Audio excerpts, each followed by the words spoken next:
I'd like to invite up Mike Alvord and talk about from SCV Water, and he's the Director of Operations and Maintenance, and he can give us a little hint about what's going on with our water supply. Good evening, everybody, and thank you for having me come and speak here, asking our agency specifically to talk about what's going on with something referred to as PFAS. And it may not be in the mainstream media yet, but it will be coming soon. So just a little bit about myself. I've been working in this valley since 1996. I started off in water quality at Valencia Water Company back then, transferred over to Newhall County Water District about 9 years ago, and now am the Director of Operations and Maintenance for SCV Water. So PFAS, I'm not going to make anybody pronounce the term. It's per- and polyfluoroalkyl substances. So what it is, it's a chain, a carbon chain, similar to like VOCs, volatile organic compounds, but this particular set of compounds, and there's over 2,000 of them, are made up of fluorine molecules around it. And so that's why you get the fluoral. And the alkyl is just indicating that it's generally an acid. Either it's a carbolic acid or a sulfonic acid. So I want to start off with a quote. Some of you may know Don Rumsfeld came up with this quote. And there are known knowns, meaning there are things we know we know. And so the reason why I use this quote is because right now we know there are PFAS in our drinking water.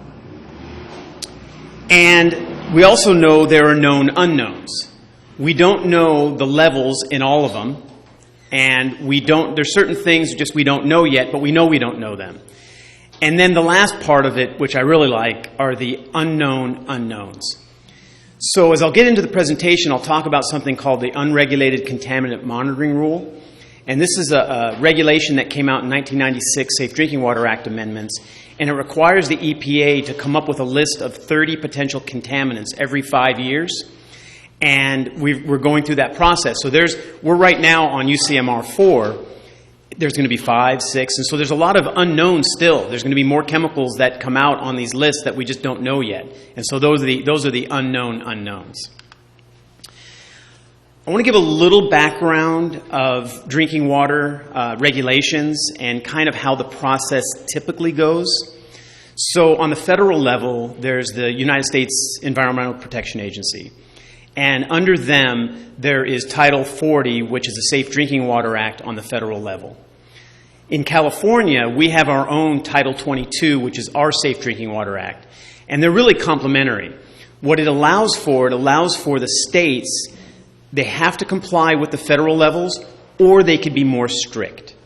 So, for example, California has an MCL for perchlorate, something you may have heard about in the news over the last 15, 20 years. But the federal level does not, they don't have an MCL yet for perchlorate on the federal level. So that's an instance where California is more strict than the federal government.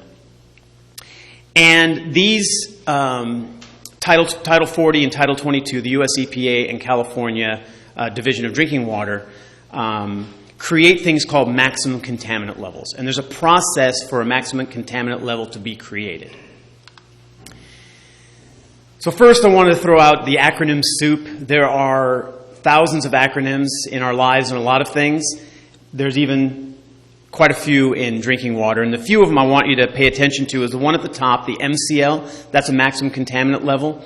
So when that's set, you cannot exceed that level and still serve the water.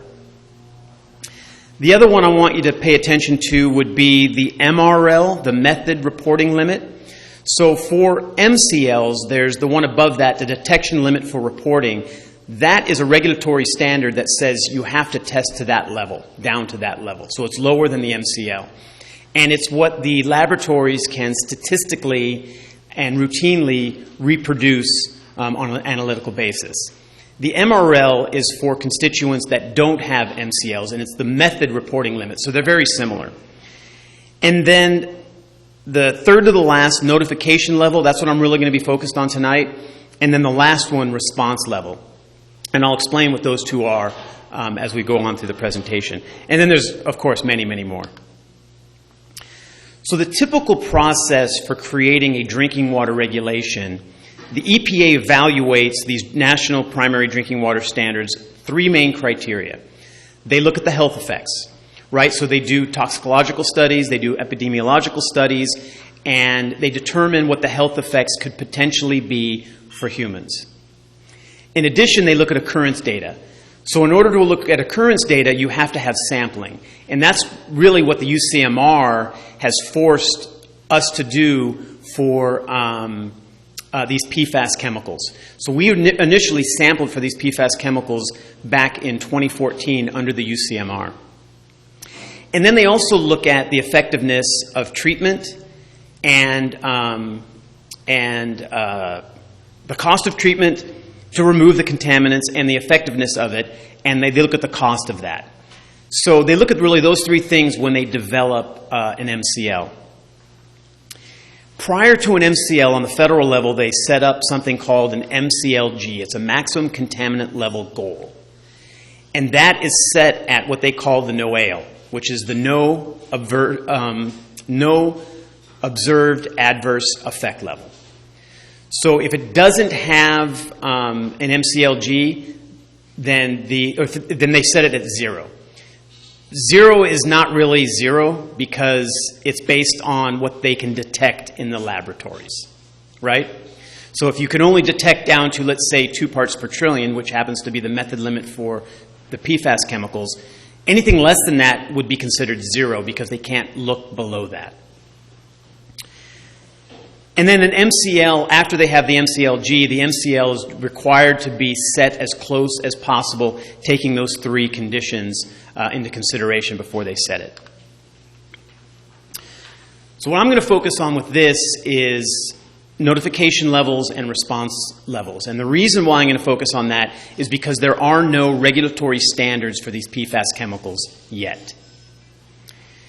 So what the Division of Drinking Water does is they set notification levels for anything that lacks an MCL.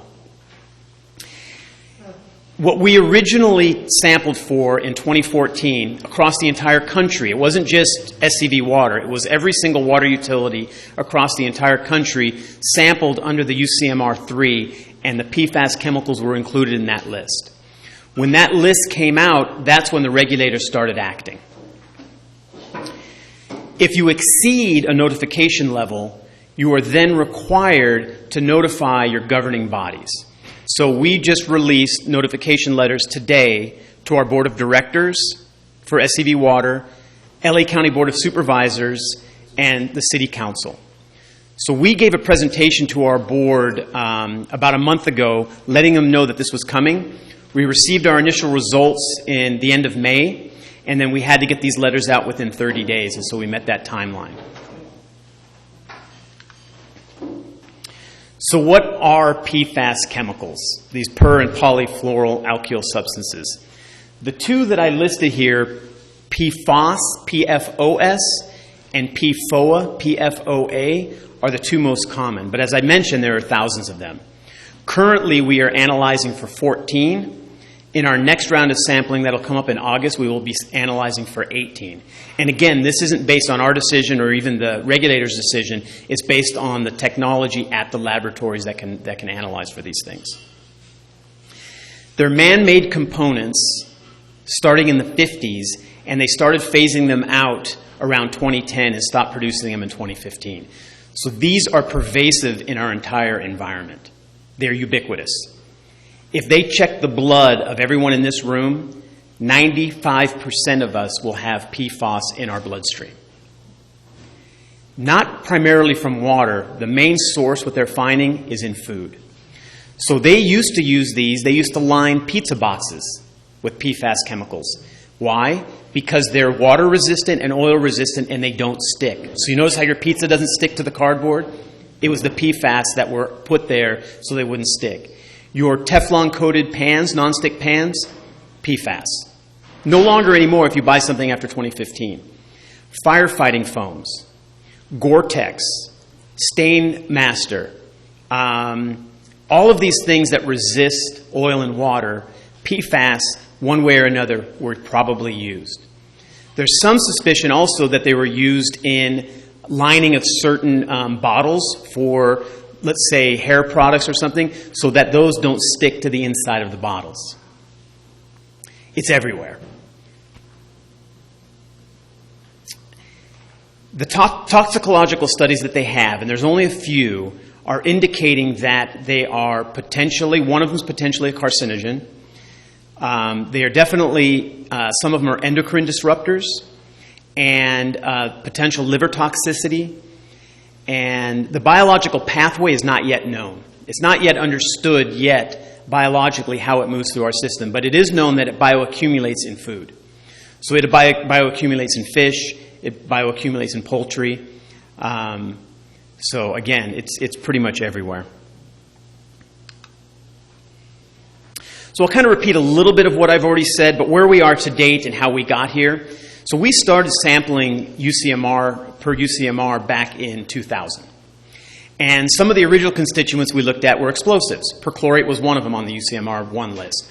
We looked at TNT, RDX, a lot of different things. In the third round, there were 30 chemicals. PFAS were included in that group, and that's when we first found them. Right now, we're under UCMR 4, and we're sampling for things called cyanotoxins, and we just started that round of sampling. In 2014, we collected over 150 samples from our wells.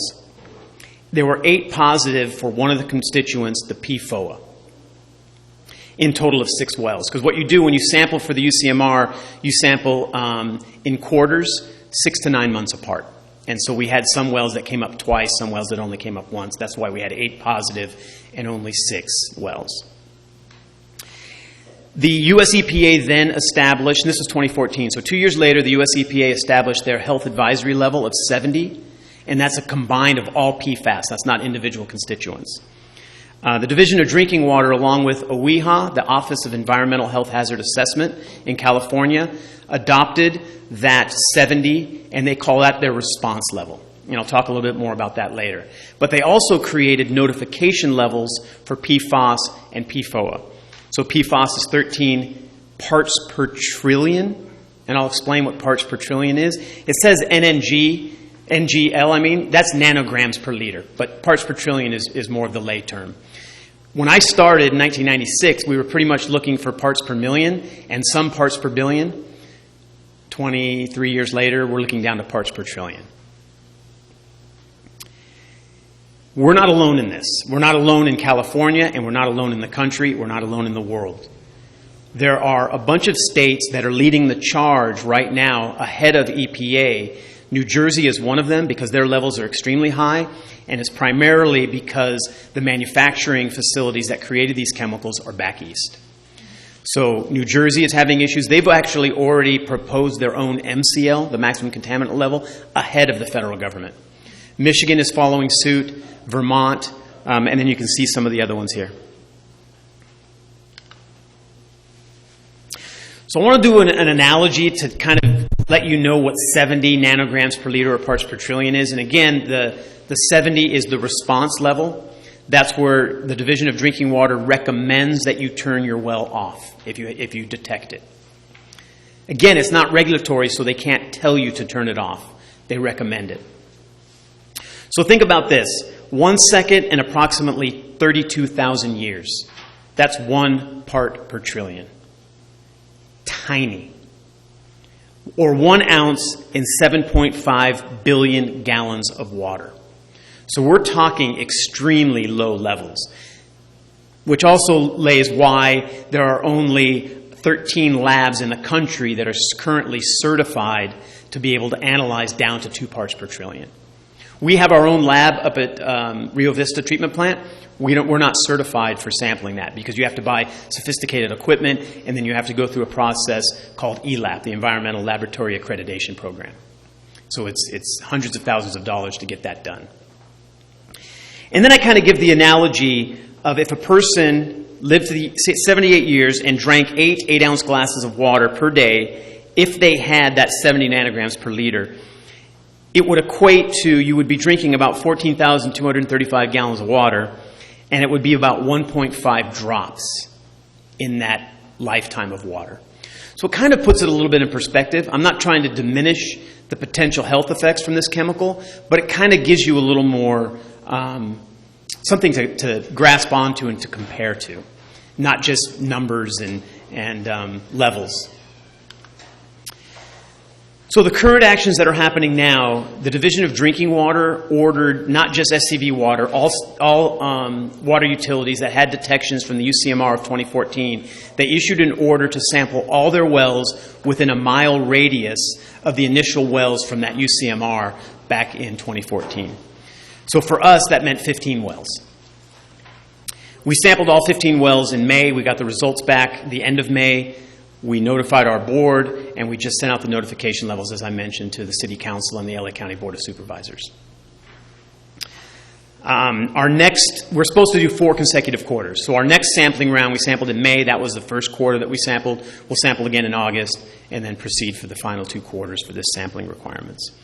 In our first quarter of sampling, we had 1 well that exceeded the response level, and we immediately shut it off. The other wells, we had 7 of them that exceeded the notification level for PFAS and PFOA, and the requirements there are to notify your governing bodies. And again, we were not required to shut off that 1 well. We did it on our own. DDW recommends it. We decided to do that.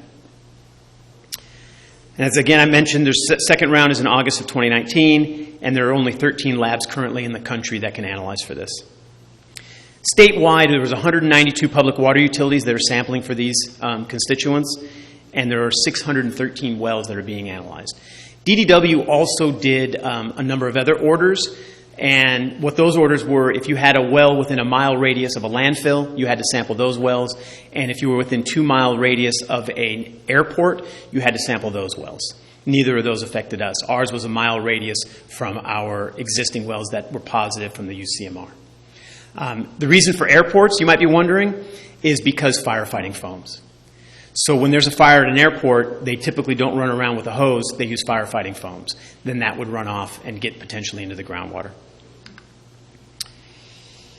I already mentioned this. Based on the May 2019 results, we notified and shut down 1 well. We have developed internally our own strike team, so we're looking at what we're going to do during the next round of sampling and what we're going to do to potentially treat this. So we're looking at all the treatment options. There are 2 main treatment options. There's actually 3. One is not feasible for groundwater wells, and that's reverse osmosis. Because with reverse osmosis, you have to remove, you waste about 20% of your water supply that you're treating. And so it's not real. And you also consolidate salts. So that's why RO is not really recommended for groundwater wells. For home use, that's fine. Granular activated carbon. So the carbon filters on your refrigerator, those will also remove it. There's only currently 1 manufacturer. If you look on the National Science Foundation website, NSF, there's only 1 manufacturer that has been certified, but I imagine the other ones will be following suit soon. And then there's also ion exchange. So those are the real 3. So we're looking at granular activated carbon, and we're looking at ion exchange. And ion exchange is just taking out the ions of these PFAS chemicals. They're negatively charged ions, and so the resin is a positively charged resin, and it pulls out those negative ions. And we're also doing a public outreach. You've seen the article in the Signal. We have a website dedicated to this on SCV Water. We have a public press release that we put out. And if you have any further questions about the public side of it, our PIO Director, Kathy Martin, is here as well. So beyond 2019, what's going to happen? We anticipate that Division of Drinking Water will be adjusting the notification levels and the response level. We don't know exactly when, but we assume they're going to lower them. Other states have already taken that path, and they'll do that in conjunction with a WEHA who studies the health hazard effects. There's a possibility that they won't, because there's over 2,000 of these, they won't individually regulate them. They'll regulate them as a group. If they're following the normal process prior to getting a maximum contaminant level, they will have to do a public health goal. And that's the state's version of the MCLG, the goal. So it's usually about a 2-year process. It goes through public comment and all sorts of things. But I don't know the regulatory requirements in New Jersey. New Jersey, if they have any, they bypassed it with just putting out an MCL recommendation. And then we will do any response actions as needed as detections come up. Here are the list of possible treatments that I've already mentioned. The conventional absorption is the de facto interim measure, and that's the granular activated carbon and the ion exchange. And then I mentioned RO. There's also being a lot of studies done in situ and ex situ, which is in the system and outside for ground soil remediation, things like that, groundwater remediation, as opposed to waiting and treating it at the well site. So that's all I got. I know it was a lot, and if I'd be happy to answer any questions that anybody might have. Yeah, how do I do this? Anybody that raises their hand? Mrs. Dunn? We have a microphone up front. I'll use this mic. I have a question about the state water coming from the aqueduct. Do you ever test that? Yes, Metropolitan tested it and it's non-detect. Oh, very good. Thank you. Yes. Is there any evidence that chemical companies that manufacture this substance or politicians who are sympathetic to those companies are interfering with these regulatory processes, claiming that the science is flawed or fake? Yeah, I don't know that specifically, but what I do know, and I just actually found this out today, there was a documentary that won a Sundance Film Festival Award called The Devil We Know, and it's about an attorney, I think out of Michigan, who sues DuPont Chemical for these particular contaminants. And then there's a full-length feature film that's going to be coming out later this year starring Mark Ruffalo and Anne Hathaway called Dry Run. That's based on that documentary. But if you look online, you can watch it on Netflix. It's called The Devil We Know.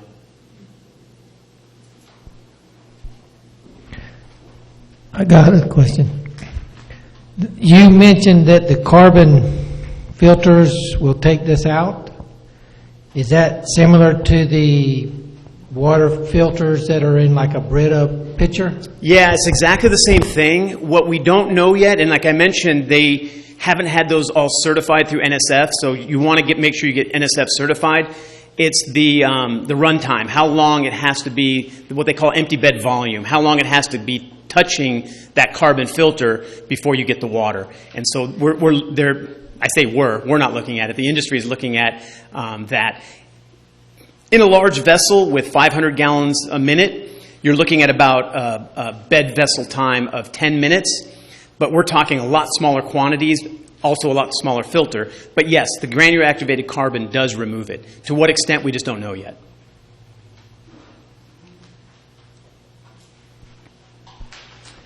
Yes, in my working days with Flight Test Center in Antelope Valley, our laboratory had a sub-laboratory that's called Primary Standards Lab. That's who tested our measuring equipment. They were tested by the National Bureau of Standards. So therefore, it's usually everything that you were testing has a traceability back to the National Bureau of Standards. The only reason I bring this up, you're getting into nano measurements now. I'm not sure that primary lab could even measure nano for all the things we were testing in flight tests, chemicals and metal structures and electrical and electronic, all that. That gets done. Now, do you have to go outside of your water agency to get your test equipment tested, and do you have a traceability to the National Bureau of Standards? Yeah, so we don't analyze it internally. Oh. We're using Eurofins, and they're out of, I think, Monrovia. Yeah. Oh, okay. And they're ELAP certified, which is it's a National Environmental Laboratory Accreditation Program. Okay. They're one of the two. Babcock Labs, also in the greater LA area, is certified in this state. I think those might be the only two. Yeah. And like I said, there's only 13 across the entire country. Okay, thank you. I have a question, not so much about the quality of the water, but the quantity, and I'm not sure, maybe you're not the right person to answer it, but because of all this building that's being done at Paris in our valley now, and the city, I guess, council's allowed it, what's the water concerns as far as in the future, because we just came out of a severe drought 3 years ago. With all the buildings going on, there are going to be more water resources being taken from us. Is that something that the Santa Clarita Water is looking at or addressing, or how is that going to affect us? If we have another drought, say, next year, even this year, what is going to be implications for the rest of us? Right, that's a great question. So we're required to comply with what's called the Urban Water Management Plan, and we have to update that. We're getting ready to start it now. It's due in 2020. That looks at the entire basin and water supply portfolio, which includes not only groundwater, local sources, it includes the import water, it includes banking, a number of different things, recycled water. So according to our Water Resources Department, long-term looks good. What we're going to be faced with, depending on what these new levels come out, is do we have the ability to bring enough water to the valley? We think we can. It's a matter of plumbing, right? Do we have the pipes in the right spot to get to the right places if certain wells get shut off? So it's more of a real short term for operational that we're looking at. Long term, our Water Resource Department is handling that. And it'll be addressed in the Urban Water Management Plan. Okay, so then the city does coordinate with you guys before they allow all this building? Yes. Okay, thank you. Yeah, we're required SB, 219? 221. We're also required to do water supply availability assessments when we say we have water or don't have water. And builders have to get that as part of their permit conditioning for building. Let's give Jim a little bit here. Thank you very much. Again, thank you for your time. I really appreciate it. Thank you.